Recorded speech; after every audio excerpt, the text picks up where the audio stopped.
Sa isang video makikitang kasama na naman ni Edito si Nanay Lorna. Ayon kay Edito na magkakape sila ngayong dalawa ni Nanay Lorna at kumuha na nga siya ng mainit na tubig, baso, kape at asukal. Habang nagtitimpla sila ng kape ay sinabi ni Edito na naalala niya si Sir Paul, nagkakape din kasi agad ito at ang PB team kapag dumating sa bahay niya. Nag-hi naman si Nanay Lorna at sabi rin ni Edito na magkakape sila dahil sa sobrang lamig. Habang nagkakape sila ay sinabi ni Edito kay Nanay Lorna na may ipapakita siya dito. Sana maging masaya si Nanay Lorna sa makita nito mamaya at biniro pa ito ni Edito na walang iyakan. Hindi na sinabi ni Edito kay Nanay Lorna kung ano ang ipapakita niya basta sigurado siyang maging masaya ito or maiyak sa lungkot. Nagsalita naman si Nanay Lorna na sobrang saya niya na makita si Edito at inimbita pa siya na pumunta sa bahay. Binahagi naman ni Edito kay Nanay Lorna na wala ngayon sa Mindanao si Sir Paul, tsaka busy din si Mang Ili kaya siya na lang ang nandito at ang gusto niya na magtulungan sila. Tutulungan siya ng mga ito at tutulungan rin niya ang mga ito. Humingi din ng pasensya si Edito kay Nanay Lorna dahil konti lang ang pwede niyang maibigay na tulong.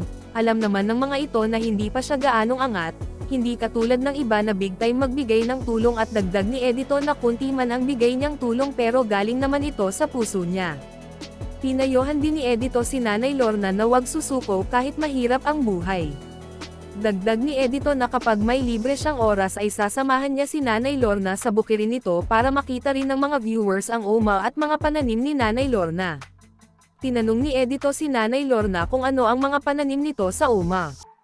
Sumagot naman si Nanay Lorna na kamote, saging, mais, abaka, mga gulay, balanghoy at karlang. Dagdag ni Nanay Lorna na sana matuloy ang pagpunta ni Edito sa uma niya para makita rin nito ang mga pananim niya.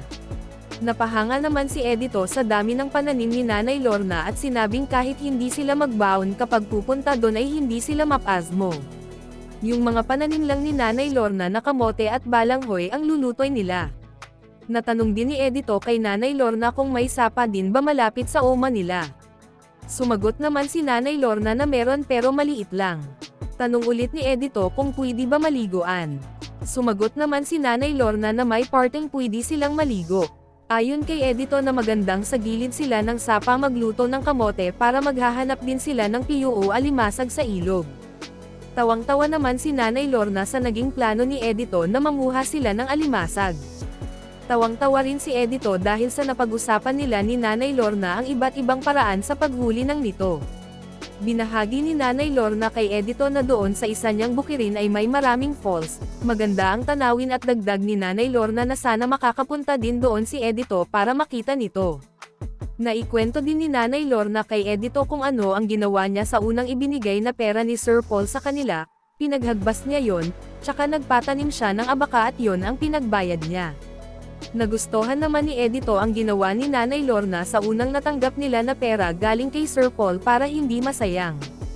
Dagdag ni Edito na kailangan talaga na magtanim sila, hindi lang kamote o saging ang tanim kundi meron ding kakao, mga niyog alang-alang sa mga anak at magiging apo nila, para rin hindi matulad sa kanila. Hinalimbawa ni Edito ang sarili at si Nanay Lorna na ang mga magulang nila ay pinalaki sila na walang masusunod o mapagkukunan nila ng hanap buhay, kaya sila ngayon na alam na kung ano ang dapat, kailangan talaga nila magtanim na pwedeng mapakinabangan ng mga anak nila o apo.